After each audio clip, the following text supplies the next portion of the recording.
ഇൻട്രാഡേയിൽ scalp ചെയ്യുന്ന സമയത്ത് ഹൈസ് and loss കൃത്യമായി അറിയില്ല എന്നുണ്ടെന്നുണ്ടെങ്കിൽ അതിൽ നിന്ന് ഇപ്പോൾ നിങ്ങൾക്ക് നഷ്ടം മാത്രമാണ് ഉണ്ടാകുന്നുണ്ടെങ്കിൽ ഈ വീഡിയോ നിങ്ങൾ ഡെഫിനറ്റ്ലി കാണുക.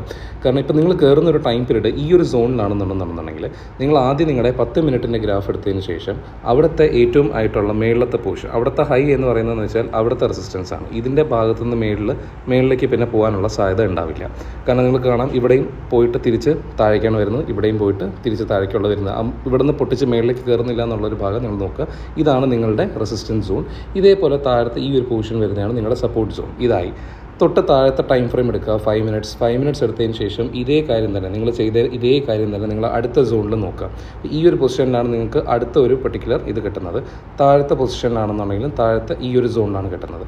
ഇനി നിങ്ങൾ അടുത്ത ടൈം ഫ്രെയിം വേഗം എടുക്കുക. അടുത്ത ടൈം ഫ്രെയിം എടുക്കുന്ന സമയത്ത് അതിൻ്റെ അകത്ത് നിങ്ങൾ 3 മിനിറ്റ്സ് എടുത്തിട്ട് ഒന്നും കൂടെ നോക്കുക. അപ്പോൾ ആ ഒരു ടൈം ഫ്രെയിമിൻ്റെ അകത്ത് നിങ്ങൾ നോക്കുമ്പോഴേക്കും ഇതിൻ്റെ അകത്ത് നിൽക്കുന്നതായിട്ട് നിങ്ങൾക്ക് കാണാം.